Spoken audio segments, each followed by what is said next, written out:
가장 저평가가 어디냐면요. 제가 지난부터 계속 얘기를 하고 다니는데 자동차하고 자동차 부품 있죠. 얘네들하고요. 그리고 그 반도체 장비 그 시기를 이끌고 돈이 막 쏟아부으면서 풍미했던 그런 상품들이 있어요. 지금 뭘 것 같습니까? 전 ETF라고 봅니다. 그래서 그 안에 있는 종목을 보려고 노력하는 게 당분간은 꽤 상대적으로 위험도 없고 수익률이 좋지 않을까 저는 생각합니다. 스탑 라인을 정하는 건 굉장히 중요하고요. 네. 아까도 잠깐 말씀하셨지만 예. 우리가 각자 자기만의 투자 기준, 원칙이 있어야 되잖아요. 사실 돈 번 슈퍼개미들 보면은 정말 칼 같은 원칙들을 갖고 맞습니다. 있거든요. 네, 맞습니다. 근데 없는 분이 사실 대다수일 거란 말이에요. 그리고 있다 하더라도 항상 상황에 따라 흔들리죠. 예. 이 자기만의 투자 원칙 어떻게 만들고 어떻게 지켜나갈 수 있을까요? 저는 사실은 그거를 그냥 거래랑 이 차트 보고 좀 합니다. 예를 제가 요즘에 많이 드렸는데 삼성전자, 네이버, 카카오, LG와 SK이노베이션 다 매도시로 줬어요. 최근 들어서 녹십자 막 때려버려요. 예를 들어볼까요? LG화학이나 SK이노베이션이 급락을 맞았을 때가 뭐냐면 뭐 분할한다 그러고 뭐 이런 얘기 할 때거든요. 그게 무슨 하락 이유예요? 거기 가치 훼손이 됐나요? 뭐 그런 거 아니란 말이에요. 그런 게 아니라고 애널리스트들의 자료들이 나옵니다. 그런데 그날 결과론적으로 봤더니 외국인하고 기관들은 다 팔아버렸어. 왜냐? 그들은 왜 그러냐? 그들은 펀드를 운영하는 자기 돈이 아니에요. 쌈짓 돈이 아니에요. 그냥 원칙대로 하는 거예요. 그렇지. 원칙대로 그냥 매도 나가는 겁니다. 그리고 나서 한 달, 두 달 동안 그때 그 가격을 회복했나요? 회복 못했어요. 팔았으면 나중에 그 가격 사면 돼요. 더 싸게 사면 돼요. 주식은 싸게 사서 높게 파는 것도 중요하지만 팔았다가 더 낮게 사면은 주수를 늘리면 그것도 돈 버는 거예요. 그 주식을 롱텀으로 가져갔을 때는. 근데 그들은 여기 이제 핵심인 거예요. 그들은 지금 인정을 하셨잖아요. 그들은 자기 돈이 아니에요. 원칙에 맞게 여기에 거래량이 늘면서 장대음봉이 발생한다든지 악재가 발생한다든지 뭐 이런 일이 발생되면 그냥 때려버린다고요. 그리고 다시 한다고요. 근데 그게 그들의 원칙이라고 할 때 뭐 여러분들은 다 끄떡끄떡 하시잖아요. 근데 나는 그렇게 안 하냐고요. 나는. 그러니까 그런 생각들을 나는 그런 공부를 좀 하시면서 자기 것을 가져가는 게 굉장히 중요하다고 생각하는데 저는 기본적으로 거래량 증가하면서 장대음봉 맞으면서 막 폭락하는 거 있잖아요. 네. 그런 것들을만 같이 던져도 크게 당하지는 않는 것 같습니다. 오히려 그때 어떤 분들은 싸게 살 기회가 산다고 그러는 그러죠. 분들이 많죠. 카카오 급락했을 때 전부 다 줍줍하자 그랬었어요. 그렇죠. 사실은. 그러니까 하여튼 우리가 주식시장에서 돈을 잃었다면 주식시장을 탓하기보다는 그 안에서 내가 했던 매수와 매도의 행위 혹은 생각, 뭐 투자의 어떤 그 방법들 이런 것들이 어떤 문제가 있지는 않는가 점검해 볼 필요도 있겠네요. 시황 얘기다가 오늘 투자론 자꾸 얘기하게 됐네요. 뭐 그런데 저는 뭐 얘기하면 재밌으니까 중요하니까. 여러분들이 또 좋아하시면 저도 뭐 더 좋고요. 뭐 그렇게 생각을 좀 하고 있고요. 뭐 투자를 직접 하실 때 직접 투자에서 굉장히 많이 다른데 얘기 나오니까 또 하나만 더 말씀드리면 이번 하락에 여러분 마이너스 10% 났어요. 마이너스 15% 났어요. 그래서 지금 제가 아시는 주변이나 제 고객분들도 한 마이너스 10% 난 분이 있어요. 제 고객분들이요. 굉장히 힘들어 하세요. 그렇죠. 근데 제가 생각할 때는 이렇게 거꾸로 생각해 보세요. 삼성전자를 가지고 있는데 10% 하락했어요. 그 정도로 힘들까? 또는 개별 종목으로 내가 투자하고 있는데 마이너스 10%야. 지금 시장에서 잘한 겁니다. 그러니까 주식시장은요, 원래 하루에 30%, 상한가 30%, 하한가 60%가 왔다 갔다 할 수 있는 시장이, 그걸 기본적으로 인정하고 투자를 한 게 맞잖아요. 그렇다면, 마이너스 5%, 10% 정도 난 거는요, 주식 투자는 그냥 어느 한순간에 하루면 돼요. 하루면 되는 거예요. 하루면. 그 중요한 건 뭐냐면, 내가 일정 정도의 수준 이하로 손실 보지 말아야지. 그건 굉장히 중요해요. 그걸 저는 로스컷이라고 하지 않고 스탑이라고 합니다. 그만둬야 되는 순간이 생기거든요. 스탑 라인을 정하는 건 굉장히 중요하고요. 스탑 라인이 되기 전까지는 수렴해도 돼요. 그리고 또 하면 됩니다. 그렇게 해서 내가 한 번을 맞췄을 때 그때는 원금 위로 가고 내가 계속 올라가는 이걸 내가 맞추는 게임을 하는 거지. 그 투자의 게임을 하는 거지. 나는 사면은 무조건 안 팔아. 손실나면 절대 안 돼. 그런 주식시장은 그런 건 아니에요. 그렇게 생각합니다. 그렇죠. 하여튼 그러한 것들 정말 중요하다는 말씀을 여러 차례 드려도 이게 그러니까 사람들이 뭔가 자기 습관이나 생각을 바꾸거나 아니면 어떤 좋은 새로운 습관을 만든다는 것은 어려운 일이잖아요. 어려운 일이죠. 그러다 보니까 항상 부족함을 느끼고 해야지 하면서도 작심삼일로 끝나고. 그래도 이번에는 죄송한 말씀을 좀 드리면 이번 시장이 여기서 정말 다시 더 안 내려가고만 저는 박스권에 있을 거라고 보거든요. 시장이 꽤 오랜 동안 박스권에 있을 거라고 전에도 한번 제가 그런 말씀을 드린 적이 있었던 것 같은데요. 더 이상 내려가지 않고 박스권으로 있다면 이번에 하락이 그래도 많은 공부가 되셨지 않았을까 생각을 많이 바꿨을 거예요. 작년에 그냥 생각했던 무조건 고고 그냥 들고 있으면 돼 이 생각에서 주식시장이 그렇지 않고 위험할 수 있구나라는 생각을 좀 바꾸신 분이 아마도 많이 계실 것 같아요. 근데 그것을 우리는 죄송하지만 제가 정말 죄송하다는 말씀을 거듭드리겠습니다. 그걸 수업료라고 합니다. 처음에 오시면 수업료를 하고 그것 때문에 앞으로 더 돈 벌고 좋은 일이 더 많을 수 있다 이렇게 생각을 하셔도 될 것 같습니다. 네. 근데 참 우리가 뭔가를 배울 때 사실 이렇게 그러니까 주식 투자를 할 때도 조그맣게 시작하자 이런 얘기를 많이 하잖아요. 저는 이제 그 사업을 오래 하다 보니까 항상 사업 창업하는 친구들한테 얘기할 때 최소의 돈으로 창업해서 조금씩 몸으로 어려움을 겪으면서 이렇게 그 다음에 이제 크게 할 때를 찾아라 뭐 이렇게 얘기를 하는데 주식도 마찬가지더라고요. 근데 많은 분들이 있으면 잠깐 처음엔 그 생각으로 뭐 이렇게 좀 하다가도 금세 내가 가지고 있는 돈이 예를 들어서 1억이다. 그럼 처음에 뭐 1,000만 원이고 얼마고 잠궈가지고 많은 경험을 좀 하고 그 다음에 이렇게 안 다음에 수업료 좀 내고 그 다음에 본격적으로 하면 좋은데 하다가 바로 그냥 이 원금을 다 집어넣어가지고 손해를 보는 분들이 많이 있단 말이죠. 좋으신 말씀이죠. 이걸 어떻게 마인드 컨트롤해야 되죠? 거기에는 내가 빨리 많이 벌겠다, 벌 수 있을 것 같다라는 착각인 거잖아요. 기본 바탕이. 근데 주식시장 근본적인 생각은 이런 것 같아요. 주식 투자를 그냥 투기, 도박, 그냥 한탕 이렇게 생각하는 생각들이 좀 있어서 그런 것 같아요. 빨리. 이제 우리끼리는 이제 농담 삼아도 이런 증권사 직원들끼리 그런 얘기를 하는데요. 질문하셨으니까 대답하는 겁니다. 여러분 적지 마세요. 우리가 만약에 지금 뭐 부동산 불패이지만 부동산을 뭐 내가 뭐 5억짜리 샀어요. 그냥 1억으로 기준할게. 1억짜리 샀어요. 근데 이게 시세를 보니까 뭐 한 5% 빠지기도 하고 또 올라가기도 하고 만약 그랬다고 쳐요. 요즘에는 이제 부동산 가격이 이제 요즘 부동산가 폭등한다 이런 게 안 나오잖아요. 그러니까 요즘에 만약에 샀다고 쳐보자고요. 그러면 뭐 한 1년 지났더니 한 10% 빠졌어요. 1년 지났더니. 그렇다고 부동산 투자에서 10% 빠졌다고 그거 손절하지 않잖아요. 그렇죠. 그렇지 않아요? 근데 주식을 가지고 있는데 10% 빠지면은 엄청나게 고통스러워합니다. 근데 그런 기본적인 생각은 뭐냐면 주식 투자는 그냥 단기간에 한탕 해가지고 버는 거라는 생각을 가지고 있기 때문에 그런 것 같거든요. 그러니까 기본적으로 주식 투자도 기업에 투자해가지고 롱텀으로 가져간다는 생각을 한편으로 가지시든지 아니면 아예 그렇게 단기적으로 수익을 내는 거라고 생각하시는 분들은 어떻게 하셔야 되냐면요. 소위 여러분 많이 아시겠지만 체리피킹만 해야 됩니다. 체리피킹만. 그러니까 시장이 위험할 때 오히려. 그러니까 가격이 빠질 때 들어가서 정상화되면 팔고 이것만 계속해서 그건 괜찮거든요. 그렇게 하는 경우만 이제 생각을 좀 하셔야 될 것 같고요. 그리고 이제 근본적인 생각은 제가 생각하기에는 주식시장을 너무 투기적으로 생각을 하기 때문에 저는 그렇다고 생각하고 그렇지 않으면 보세요.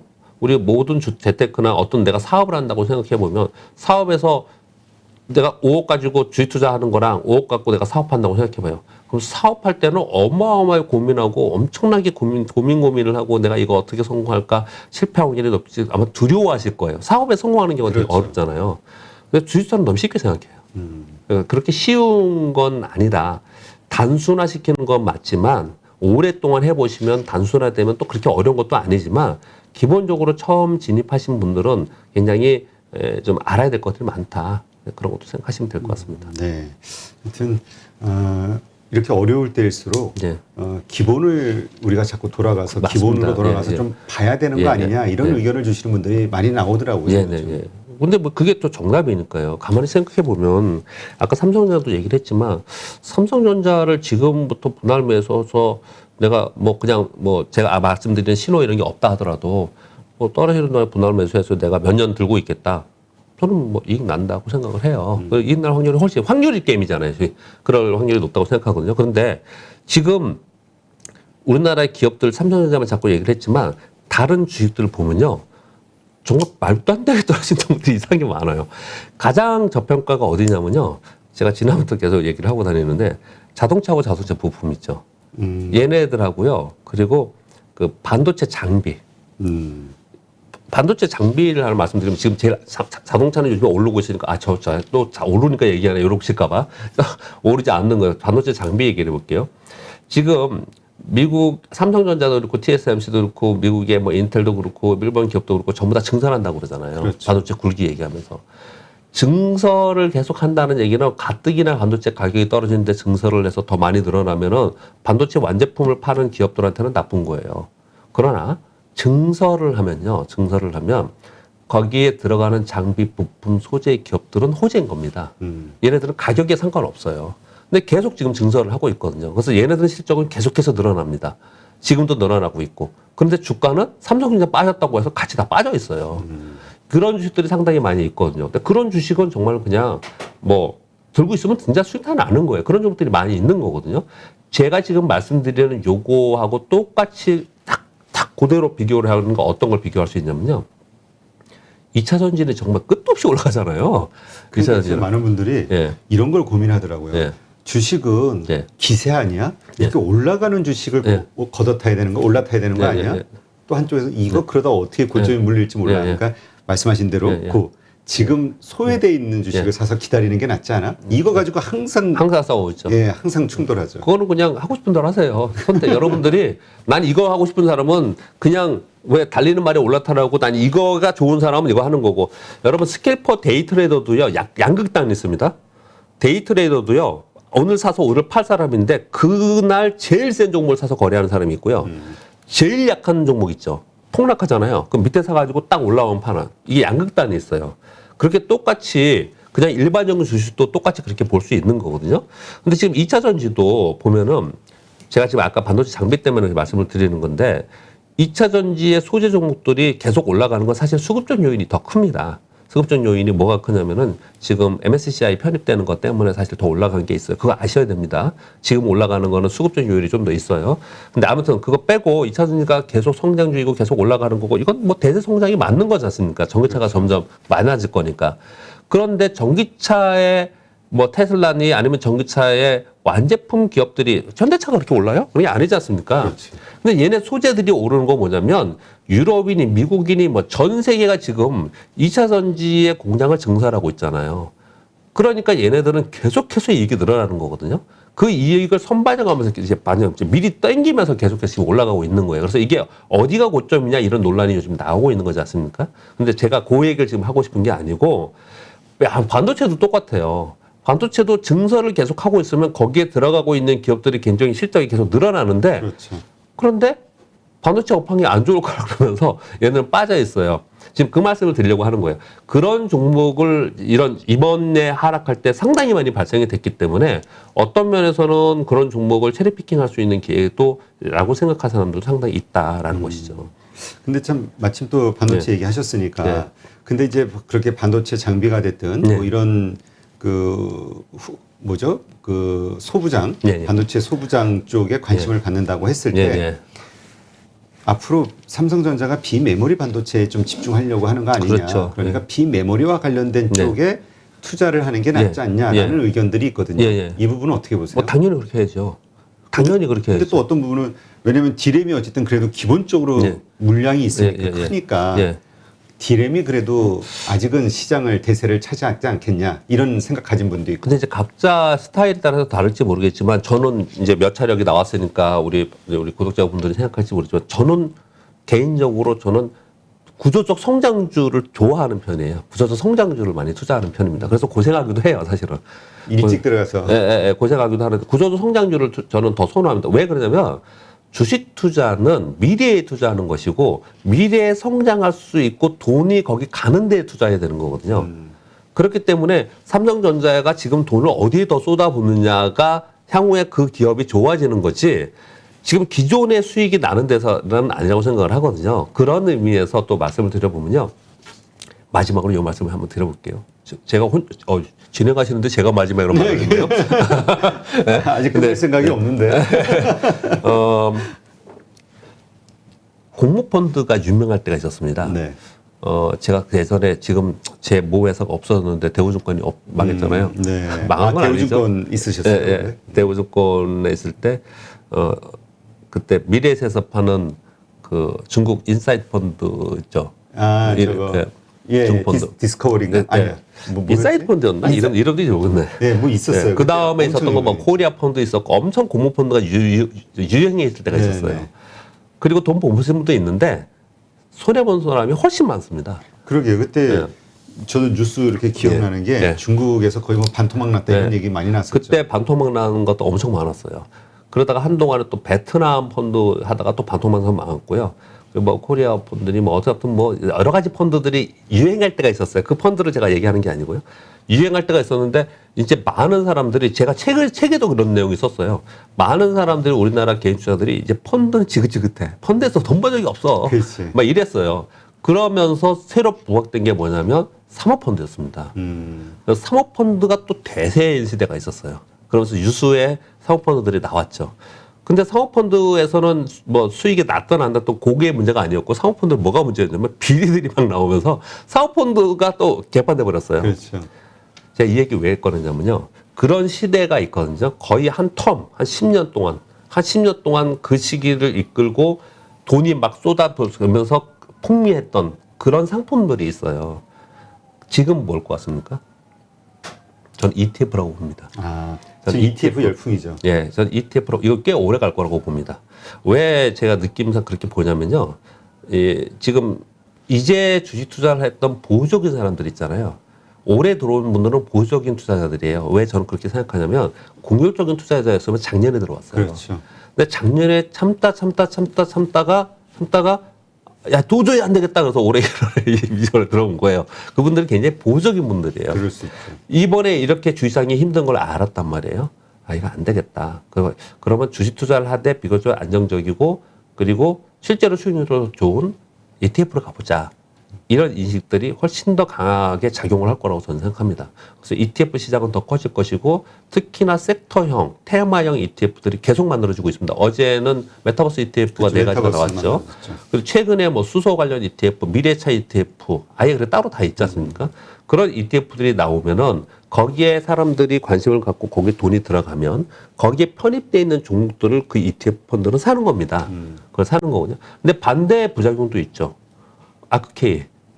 아크케이 엄청나게 돈이 몰려 들어가지고 그냥 그 돈으로 막 주식을 사니까 그 주식들이 엄청 오른 거잖아요. 더구나 중소형주 중심으로 사다 보니까. 예, 그 주식들이 다 올린 거 아크케이가 올린 거예요, 사실은요.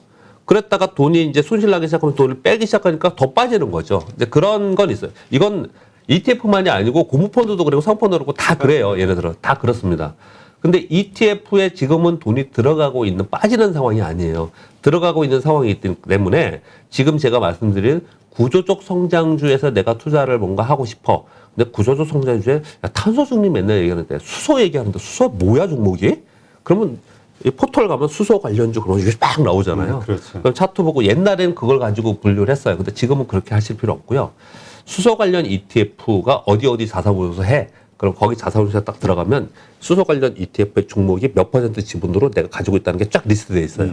그럼 거기에 있는 종목들 중에 상위 그룹에 있는 종목들 중에 내가 볼 때 재무구조도 괜찮고 괜찮은 종목들을 구분해서 ETF를 꼭 하지 않는다. 저는 ETF를 추천하는 게 아니에요. 종목을 볼 때 기왕이면 지금 제가 반도체 장비 얘기했잖아요. 반도체 장비도 ETF 안에 있는 걸 해야지. 만약에 반도체 섹터가 좋아지기 시작했어요. 그럼 ETF의 자금들이 올라가면서 얘가 가격이 올라요. 그러면 거기 안에 있는 종목을 사는 거예요. 딴 걸 사는 게 그렇죠. 아니고. 그래서 그 안에 있는 종목을 보려고 노력하는 게 당분간은 꽤 상대적으로 위험도 없고 수익률이 좋지 않을까 저는 생각합니다. 네, 진짜 미국 투자를 많이 하시는 분들 보니까 미국의 그 글로벌리 그 유명한 ETF 수익률 좋은 거기에서 종목을 분석해가 거기서 알아내가지고 개별 종목에 투자하시는 분들이 좀 있더라고요. 그렇죠. 그냥 ETF 하시는 분들 많은데 저는 거기서 종목을 맨날 골라요. 골라서 그 안에 거 가지고 이제 많이 하는 편입니다. 그때 가장 고르는 그 뭐 여러 개 나오잖아요. 네, 그래도 네, 네. 그 가운데서도 그래도 일단 탑픽으로 네. 뽑는 어떤 기준 같은 게 있으시다면 어떤 게 있을까요? 제가 우리 회사 방송에서 한번 이런 거 한 적이 있었는데 여기서 한번 나중에 해야겠네요. 어떻게 하냐면요. 네.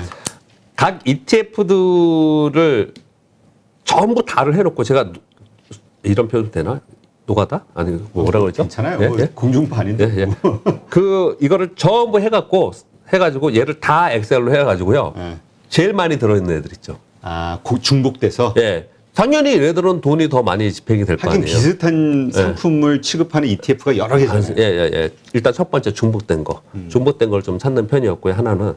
근데 중복되지도 않았고 대표 종목도 아니고 시가총액 상위도 아니에요. 그런데 중소형주인데 ETF에 속해 있는데 얘가 만약에 딱 주가가 차트 보고 기업 실적을 봤더니 얘가 좋아지면요.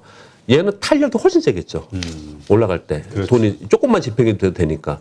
그런 종목들도 따로 고르기도 하고 이제 그렇게 하는데 일단은 중복된 종목 하나 하고 그리고 그 중복되지 않고 독특하게 얘를 뭐 저런 거죠? 뭐죠? 뭐 상하프론테크 뭐 이렇게 중소형주인데 엄청나게 많이 올랐어요.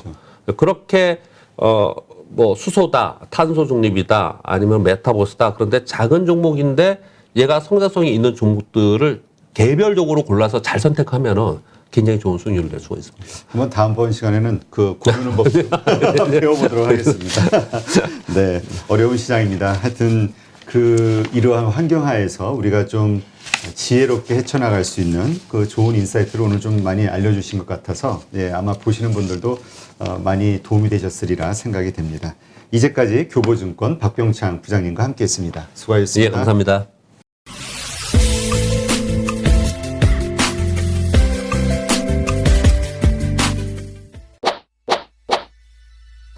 코로나발 경제 위기와 함께 찾아온 중국발 세계 경제 위기 들어보셨나요?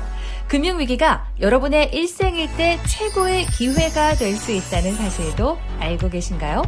중국 경제 독보적 1인자 성균관대학교 중국대학원 교수 안유아 교수에게 들어보는 줌 라이브 특강. 여러분에게 펼쳐질 구의 기회 8.15 머니톡에서 기회의 문을 열어드립니다.